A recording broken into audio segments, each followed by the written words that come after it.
What's up, everybody? I'm joined here with Jack. What did you do and what did you play? Yeah, hey guys, I'm Jack Parisi. I got top 8, technically undefeated at the Seattle Regional just last weekend.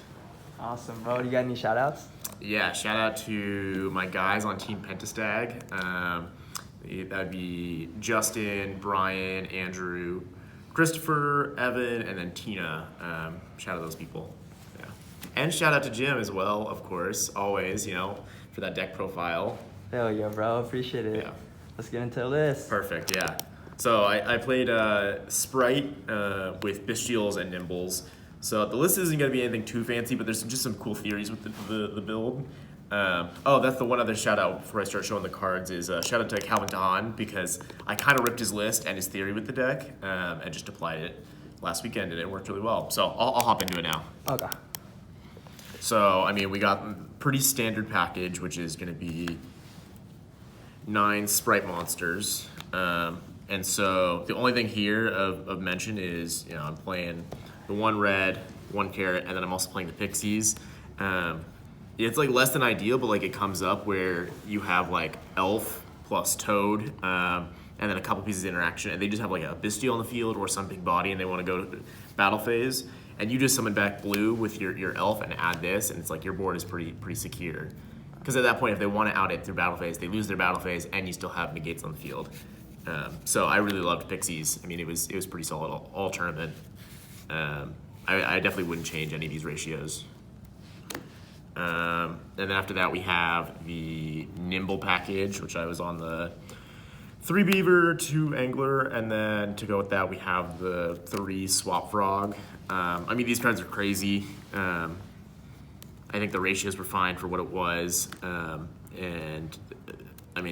The resource game with cycling this back off a Toad every single time you would negate was incredible. And the other thing that I was using more and more, which people are aware of this, but it's always important to remember, is like swap bouncing back more than just itself or anything like that. Like you can bounce back your Beaver if you have just an extra one sitting on board, because there's sometimes where you just have an extra material with nothing to do with it. So bouncing back that Beaver back to your hand for next turn, or what's really funny is when people and I only did it 2 times I think, but bouncing back the Magma Hut after you summon it. Mm-hmm. So then you search it in the end phase and you still have that Magma Hut in hand against that tier matchup. But these cards were solid, wouldn't change the ratios on any of them. There's a couple times where I would just see too many Anglers. Yeah. But that's just you can't really change that. You cut it down to 1, and then if you draw the 1 Angler anyway, then you have nothing to deck. So, right. Yeah, that's pretty solid. Yeah, that's true. And plus, if you open Beaver, you always want to summon the Angler, right? Right. You always want Angler in deck. You always want that one in deck, plus the one that you're going to send off Sprint. Exactly. So you can't really change the ratios. It just it came up a couple times. And this is the one card that I might change. Epiria. It was really, really fun just to be able to you would have 2 or 3 hand traps, know that your opponent's on tier, and you slap this down. And obviously they're gonna Havness it there, but getting that draw for that 3rd or 4th hand trap against whatever they're about to do with their Havness, I don't know why it just felt really nice. There's just also certain game states where you have access to Toad, you have access to your blue and your Jet, and you just need something else to summon off of your Gigantic, and you get that extra draw for a Bestial or another hand trap that I'll show you when I'm playing later. That felt nice rather than just summoning red or carrot when I may just not have the need for that extra negation, but that extra hand trap comes in clutch. Okay. So I might cut it for just another hand trap, because there are some game states where it's just it does not feel good just to slap this down for 1 draw. But there's other game states where it comes up. It just feels really nice to get that extra draw. Yeah. Have you tried Cap Shell? I have. So the one thing about Cap Shell, I'm pretty sure Cap Shell's dark attribute. I might be wrong about that. Yeah, I don't know. Yeah. But the thing about Cap Shell was it just didn't feel as a starting card just to immediately get that payoff, because right. if I normal summon Epiria and I get that draw versus Cap Shell, if I normal summon it and then they somehow remove it, they banish it, whatever it might be, then I don't get that payoff. Whereas this, the immediate summon gives me that payoff of that extra draw for a starter or for a Bestial or whatever it might be. So I've kind of gone back and forth on them, but if I was to cut it, I'd probably put in another Bestial just because I'm only at 8. That'd be probably the only change I'd make to the list. Okay, that's fair. And then, like I said, I'm on 8 Bestials. I mean, I saw these a ton during the tournament, which felt really nice. Like I said, I'd maybe cut the Epiria for one more of the Sarnier. Sarnier, just just out. I hate seeing Sarnier in my hand, but like, Yeah. hey, a Bestial's a Bestial when you're playing against tier. Like, hard to complain when you're able to see so many. I definitely wouldn't change this ratio down. The only change would be add one more, because you just need to see the sheer number of hand traps against that deck, going first or second. Yeah, that's true. And then to go with the 8 Bestials, we have 3 Ash, 3 Meister, and then 3 Imperm. And so I was this 9 plus 8, that's 17 hand traps. It felt like it was enough. And as far as my decision making on the hand traps, Ash is really good. Like it hits rogue decks that aren't expecting it in the format. But against the tier matchup, like it seems so. It's kind of in the same mindset of like, okay, why do you Ash a Gamma? Because they're just gonna be able to have it for next turn or later in the turn. Yeah. But sometimes there's just game states where like ashing their Havinous effect, like if you can just set up your board, especially if you have like extra stuff to go with it, it feels strong enough. It's like, worth it, yeah. Right. So being able to have hand traps that like interact on my opponent's turn and on my turn felt really clutch. And then Meister, like a lot of people kind of go back and forth between Meister or Bell. I liked having Meister because when the game state would simplify and they'd come to a point where they just have like one more set of mills, or I don't know, like they have one way to get a play going and they hit like one of the mill 5s. Like Bell doesn't really interact with that, but Meister does. This can interact with the grave effect of the tiers, and it can interact with the grave effects of the Xyz cards. And that came up a lot. Just having like 1 or 2 of these in hand over the course of a duel, I mean, it would seal the deal pretty quickly. Okay, I lied. The only other change that I might make is if I had access to fenrirs, which I just need to pick them up, I would maybe change imperms for fenrir. Oh, got you. But it's hard to say. I'd have to test a little bit more. Like the extra hand trap felt nice. Again, especially in Rogue, like it isn't as impactful against tiers, but it still does stuff. But against those Rogue matchups, it's really, really strong. But I don't know, fenrirs, like when I played against fenrirs today, or at the tournament, it felt crazy. So like I'm in that jealousy phase where I was like, oh, maybe I should have ran those, but I need to do more testing before I decide if this needs to change. But the number of like going second cards or hand traps, I wouldn't really change other than maybe one more Bestial possibly. Yeah, got you. Yeah. I felt like Imperm into a kit always felt pretty good. It feels pretty strong, especially like if you have Imperm plus another hand trap, it feels really, really good. I mean, you can kind of say these are all like middle range impact hand traps. So if you ever see like 2 of them in conjunction, then it feels really strong by themselves, not as much. But Imperm on kit can stop their turn depending on what their hand looks like. Right. Yeah. If they open the trap, then it kind of sucks. But right. If they open it, then then they open it. Yeah. So here's the big difference is so when I was watching Calvin Tahan's list, he had cut from the main deck any other spells besides the 3 starters, the Smasher, and the Call by the Grave. And the theory behind it, like no credit to myself on this. Was that you just want to have, like, Prosperity is really, really good, but there's no card that you could fish for that would replace just having that hand trap or that starting card already in hand. So you might as well just, like, cut it, replace it with cards that do something on both players' turns, and just have that card immediately. Like there's no replacement that's gonna like break a board necessarily, unless you're like siding in board breakers. But at that time, it's like Evenly or Lightning Storm doesn't really feel as impactful on that full board as opposed to other formats where it does. And so I'd much rather just have as many hand traps, especially on game ones where I don't know what they're playing. Right. As many hand traps and as many like engine cards, as many level 2s as possible just to play the game, rather than Prosperity or main deck Talents. You can kind of see here, got a little sneak peek of the side there, but slide the Talents. and we'll get into that into a minute. But yeah, so only 5 spells. It felt really, really good. It felt like my list was clean, and that the theory worked, I guess. So shout out to Calvin. Right. Shout out to him. How many times did you see call by? I think it was like 3 or 4 times.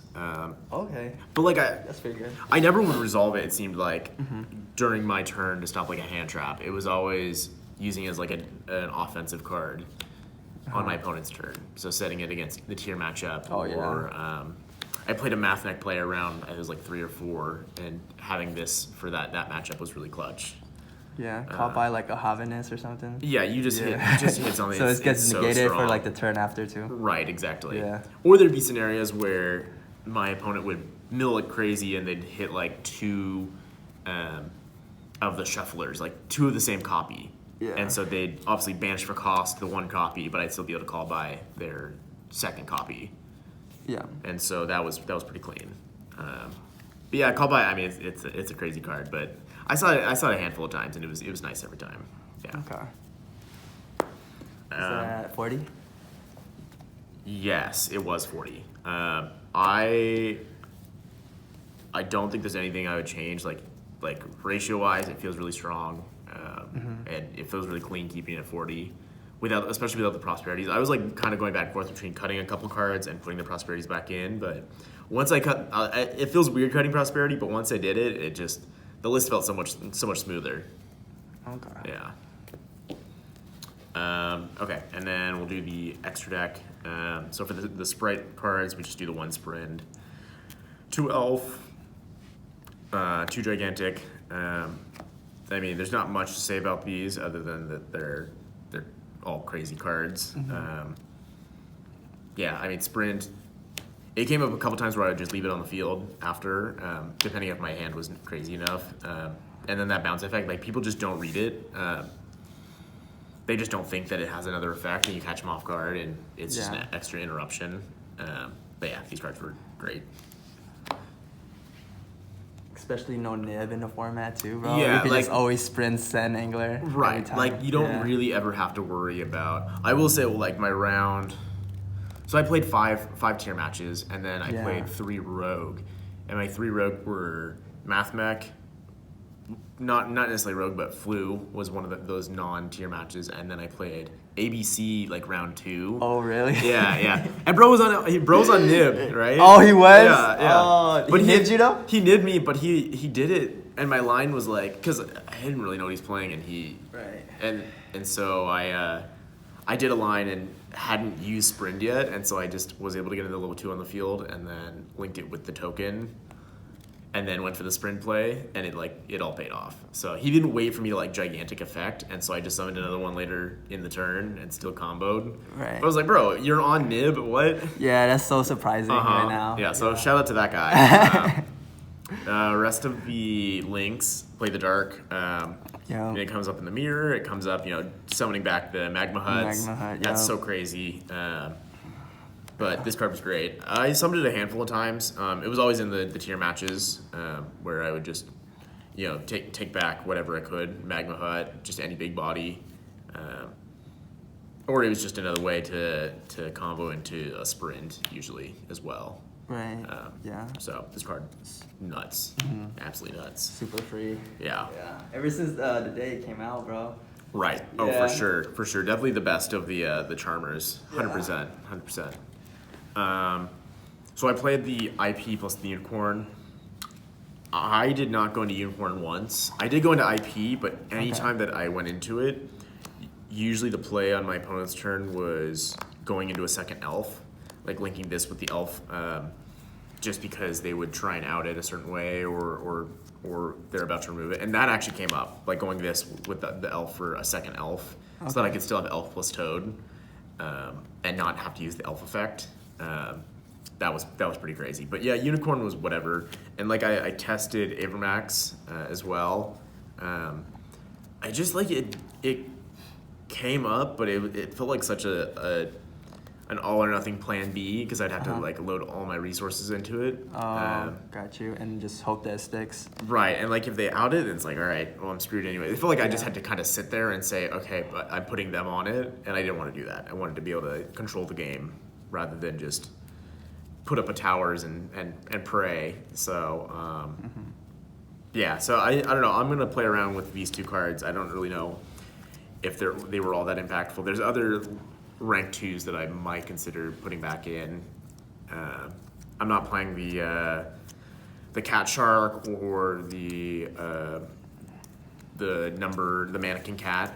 Okay. So there's a couple other options I was playing with. I just played this for the tournament, and it was whatever. It didn't feel super impactful.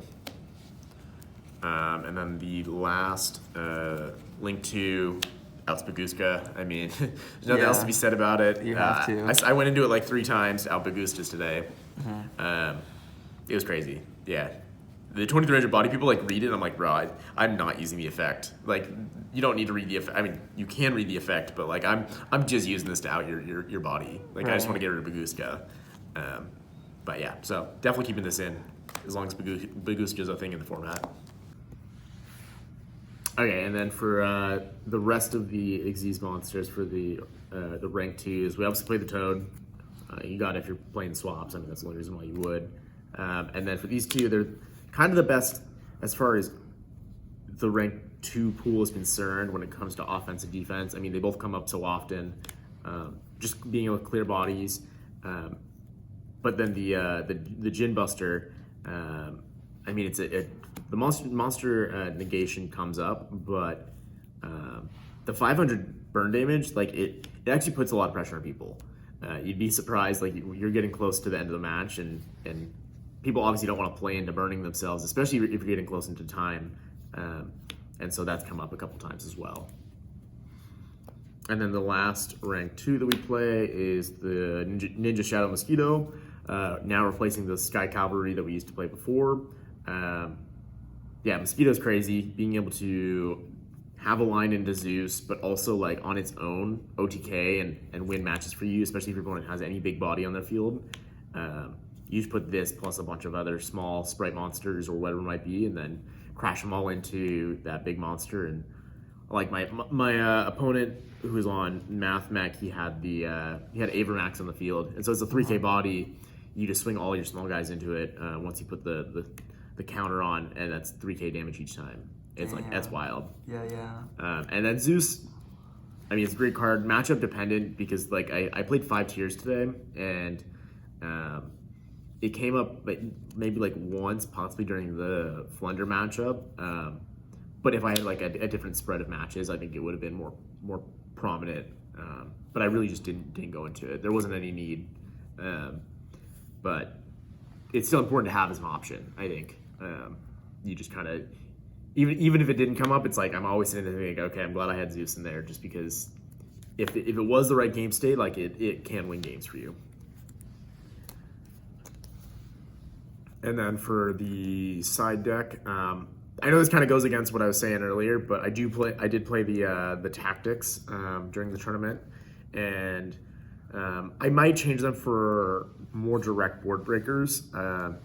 It just felt like I needed, especially in certain matchups where I was going first, I'd usually like side out the Imperms for these, just because, like, especially against tiers, it felt like drawing Imperm going first didn't really do much, because it's not like it's going to respond to anything.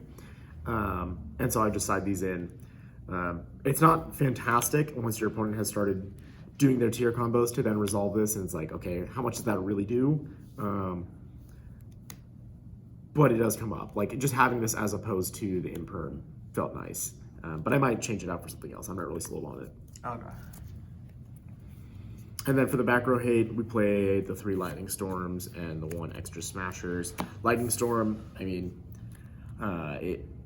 it felt really good when you needed to clear either the back row or the barrier statue, depending on what the rest of your hand looked like. It felt really solid just for the flu matchup. That's kind of the only time it really came up today, because against tier it doesn't do all that much at all. But against any of those back row decks, any of the rogue strategies, it was really strong. The Smashers, having that extra copy in your deck post side catches a lot of people off guard. They think that you just wasted your 1 Smashers, and then you search this on later on in the game and blow them out with it. So that was pretty solid. And then played the Sci-Frame package, and then the Dimension Shifters as extra hand traps. Depending on what my opponent was on, most of the time being tier, always just side these in. And then the Gammas also came up as well. Depending on if it was rogue or tier, I'd still usually just side them in. But Gamma can just be a blowout against rogue decks too. And so having that as an option, just enough cards that are still going second to side in if I need to take out the Bestials for like a rogue matchup is really important. And then D-Shifter like won me 3 matches, I would say, against tiers. The card is disgusting. Like it's so strong. But Do you just like drop it and then OTK, or do you find yourself like still like building a board? Like I mean, usually I just try and go for game, because if you wait until after, I mean, they're still going to snowball. So you kind of just have to go for it. But it comes up. I mean, like where you might want to just build a board. You really kind of have to judge. Like depends on how much gas that you have to be able to build a board, or just go for game while you can. Okay. And then the last card was the Red Resonator. Hey. I mean, the life point gain is great, but like the last round of the tournament, I actually resolved the normal summon effect and special summoned a monster from my hand, and then went into sprint and started comboing. So the first effect actually is like pretty cool too, to be able to summon a monster from your hand. But yeah, that was the list. So I wouldn't change too much. But there's a few things that I'm still kind of playing around with. My record was 6 wins, 2 ties, so technically undefeated. Hey, let's go. But yeah, no, great tournament experience. So happy to have regionals back in Seattle, which is amazing. But yeah, that's the deck profile. Awesome, bro. Congrats on the top. Appreciate it. Hell yeah. For everybody out there watching, be sure to like, comment, subscribe, and I'll see you next one. Thank you. Peace.